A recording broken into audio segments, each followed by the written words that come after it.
Agar terwujud check and balances dalam sistem bernegara, DPD dapat melakukan berbagai pilihan strategis dan taktis yang terkait langsung dengan penguatan implementasi fungsi Senat atau fungsi DPD, Dewan Perwakilan Daerah, sebagai penyeimbang lembaga perwakilan partai politik.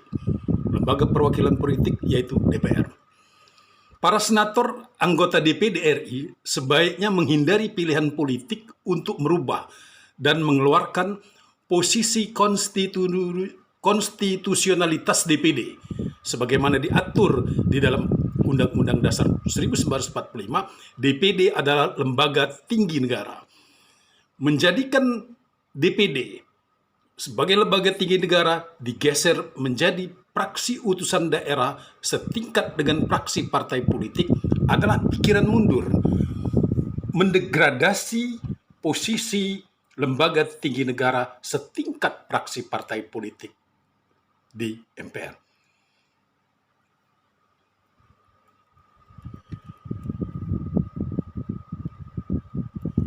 Indonesia adalah negara demokrasi modern, menganut sistem perwakilan bikameral, yaitu sistem perwakilan dua kamar. Kamar perwakilan partai politik, sering kita sebut Dewan Perwakilan Rakyat, dan kamar perwakilan perseorangan, yaitu Dewan Perwakilan Daerah.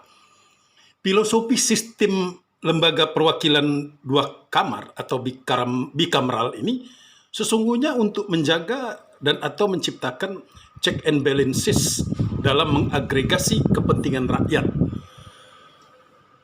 Sehingga agregasi kepentingan rakyat tidak didominasi atau dimonopoli oleh lembaga perwakilan partai politik atau tidak dimonopoli dan didominasi oleh DPR.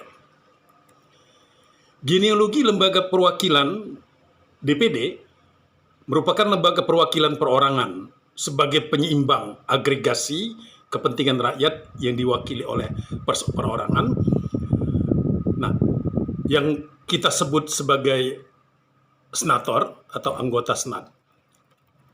Saudaraku, konstruksi lembaga perwakilan dua kamar, kamar DPD dan kamar DPR dalam menjalankan fungsinya memiliki fungsi yang sama, yaitu menjalankan fungsi legislasi, fungsi anggaran, dan fungsi pengawasan. Kalau kita lihat di dalam Undang-Undang Dasar Republik Indonesia pada pasal 22D bahwa posisi konstitusional DPD RI dalam melaksanakan fungsi legislasi itu dinyatakan bahwa DPD RI dapat mengajukan rancangan undang-undang. Jadi ada kata dapat mengajukan rancangan undang-undang kepada DPR RI yang berkaitan dengan satu, otonomi daerah, hubungan pusat dan daerah, pembentukan dan pemekaran serta penggabungan daerah, pengelolaan sumber daya alam dan sumber daya ekonomi lainnya, serta yang berkaitan dengan perimbangan keuangan pusat dan daerah. Jadi ada beberapa poin. Selanjutnya, pelaksanaan fungsi legislasi juga dinyatakan juga di dalam pasal 22D Undang-Undang Dasar Republik Indonesia bahwa DPD ikut membahas rancangan undang-undang. Jadi di sana ada kata ikut membahas. Jadi DPD ikut membahas rancangan undang-undang yang berkaitan dengan otonomi daerah, hubungan pusat dan daerah, pembentukan, pemekaran dan penggabungan daerah, pengelolaan sumber daya alam dan sumber daya ekonomi. Biasanya terkait dengan pertambangan. Nah, dalam hal pelaksanaan fungsi anggaran, DPR memberikan pertimbangan kepada DPR atas rancangan undang-undang APBN. Jadi, rasanya kalimatnya adalah di dalam Undang-Undang Dasar 1945 dalam melaksanakan fungsi anggaran itu DPD memberikan pertimbangan kepada DPR atas RUU APBN. Sedangkan dalam pelaksanaan fungsi tadi ada fungsi anggaran dan sekarang fungsi pengawasan, berdasarkan pasal 22D juga bahwa DPD dapat melakukan Jadi kata dapat melakukan. Jadi prasa dapat melakukan.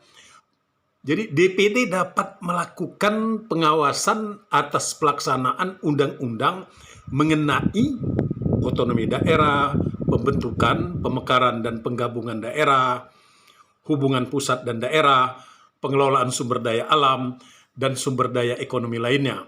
Kemudian pelaksanaan APBN, pajak, pendidikan, dan agama, serta menyampaikan, nah ini dia, ada kata, serta menyampaikan pengawasannya itu kepada DPR sebagai bahan pertimbangan untuk ditindaklanjuti.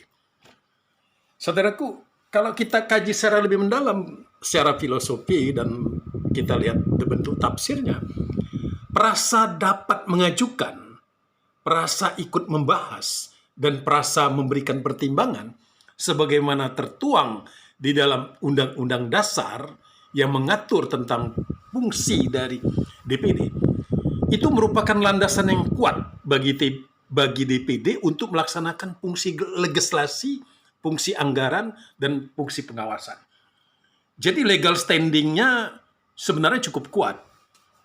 Nah, perasa dapat mengajukan, ikut membahas, dan perasa memberikan pertimbangan, itu dilakukan penafsiran secara a contrario, yaitu penafsiran secara berlawanan terhadap perasa dapat mengajukan, dapat dimaknai, boleh mengajukan, boleh tidak mengajukan.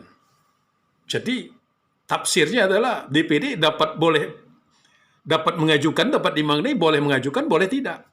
Demikian juga terhadap perasa ikut membahas, dapat dimaknai, ikut membahas atau tidak ikut membahas.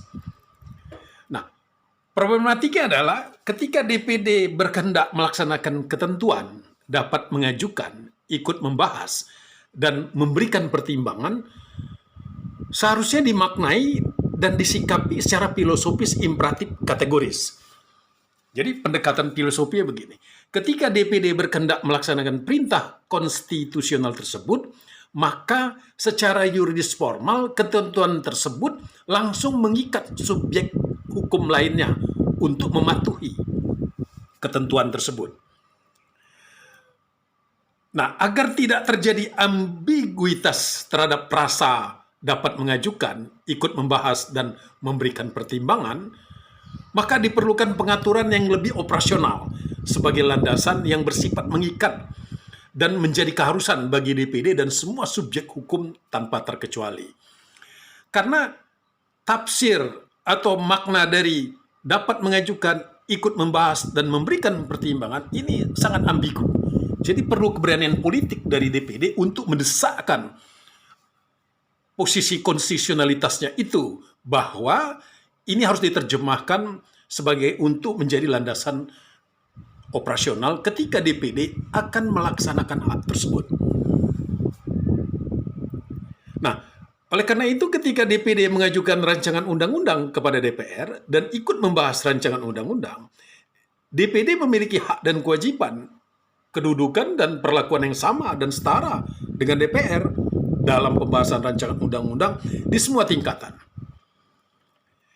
DPD dalam pembahasan rancangan undang-undang terlibat secara penuh sebagaimana keterlibatan instrumen, alat kelengkapan DPR, dan praksi partai politik di DPR, baik dalam pembahasan substansi di tingkat pertama maupun pembahasan di tingkat pengambilan keputusan. Nah, selanjutnya DPD yang merupakan lembaga perwakilan perorangan sesungguhnya dapat menyatakan pendapat dan memberikan pandangan, setuju tanpa catatan, misalnya menyatakan setuju dengan catatan, menyatakan menolak memberikan persetujuan, dan atau menolak memberikan pertimbangan terhadap sebuah rancangan undang-undang. Pendapat dan pandangan tersebut menjadi bagian yang tidak terpisahkan dari kewajiban dan dalam bagian juga dari proses pengambilan keputusan dan pengesahan sebuah rancangan undang-undang untuk dijadikan undang-undang. Nah, kalau kita kaji lebih jauh, kita kaji secara umum bahwa berbagai implementasi yuridis fungsi DPD sebagaimana yang telah diatur di dalam Undang-Undang MD3, Undang-Undang Pembentukan Peraturan Perundang-undangan, perlu dan wajib diuji konstitusionalitasnya, baik secara politis dan secara yuridis formal. Artinya diuji ke Mahkamah Konstitusi dan diuji juga secara politik dalam bentuk perdebatan-perdebatan di parlemen antara DPD dan DPR ketika mereka akan memutuskan dan membahas tentang berbagai macam undang-undang yang terkait dengan fungsi dan kewenangan Dewan Perwakilan Daerah sebagai senator. Karena apapun namanya, DPD adalah penyeimbang bagi DPR.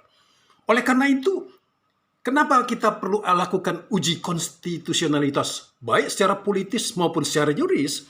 Karena bisa jadi pengaturan fungsi DPD yang diterjemahkan ke dalam peraturan perundang-undangan oleh DPR telah terdesain secara sistemik sesuai dengan kehendak politik DPR sebagai lembaga perwakilan partai politik. Artinya, peran partai politik lebih menonjol yang diwujudkan oleh wakil-wakil partai politik di parlemen. Jadi, bisa jadi bukan didesain atas kehendak konstitusi Undang-Undang Dasar Republik Indonesia. Sehingga wajar saja kalau kini dalam posisi kekinian posisi DPD seolah terkunci. Dan mungkin ya, kalau kata orang Betawi kok diem baik. Dalam negara demokrasi modern, institusi lembaga perwakilan rakyat tidak diposisikan untuk diawasi dan dikebiri oleh sebuah institusi negara lain. Sungguh tidak relevan jika ada lembaga pengawas, lembaga perwakilan rakyat. Rakyat tidak perlu diawasi. Oleh karena ketiadaan pengawasan itulah lembaga perwakilan partai terhadap partai politik maupun ketiadaan pengawasan terhadap lembaga perwakilan perorangan, maka check and balances antara lembaga perwakilan antara DPD dan DPR merupakan keharusan konstitusional yang paling azasi dalam sistem demokrasi modern. Begitu juga produk legislasi DPR dan DPD dapat juga diuji konstitusionalitasnya terhadap Undang-Undang Dasar melalui Mahkamah Konstitusi. Jika DPD memandang bahwa Undang-Undang MD3, Undang-Undang Pembentukan Peraturan Perundang-undangan, dan peraturan perundangan lainnya tidak sesuai dengan kehendak dan perintah konstitusi Undang-Undang Dasar, maka DPD dapat mengajukan uji konstitusionalitas ke Mahkamah Konstitusi Republik Indonesia. Begitu juga jika terdapat fakta yuridis formal dan fakta politis telah terjadi silang sengketa kewenangan antara DPD dan DPR. DPD dapat melakukan langkah-langkah strategis taktis dengan mengajukan permohonan ke Mahkamah Konstitusi.